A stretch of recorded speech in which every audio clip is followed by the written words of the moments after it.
যুক্তরাজ্যের central London. স্থানীয় সময় শনিবার এ অঞ্চলের প্রধান সড়ক পরিণত হয় এক টুকরো ইরানে। মার্কিন ও ইসরায়েলি নৃশংস হামলার প্রতিবাদে সেন্ট্রাল লন্ডনের রাজপথে নেমে আসেন হাজারো মানুষ।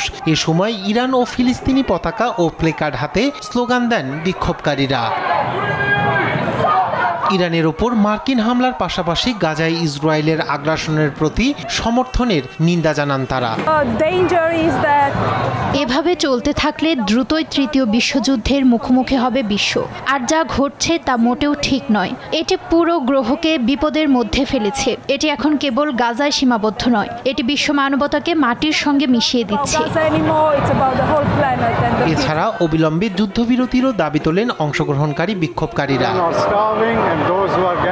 শিশুরা অনাহারে আছে, যারা খাবারের জন্য ত্রাণ শিবিরে যাচ্ছে তাদেরকেও পরিকল্পিতভাবে হত্যা করা হচ্ছে। তাই আমরা প্রতিবাদ করতে এখানে এসেছি। আমরা অবিলম্বে যুদ্ধবিরতির দাবি জানাচ্ছি। অন্যদিকে একই সময়ে ওই স্থানে সমাবেশ করেন ইসরায়েলি সমর্থকরা। চাপা উত্তেজনার মধ্যে একে অপরের পাশ দিয়ে শান্তিপূর্ণভাবে মিছিল করলেও দুপক্ষের বার্তা ছিল একেবারেই বিপরীতমুখী। রায়হান কবির শুভ্র, নিউজ ডেস্ক, দেশ টিভি।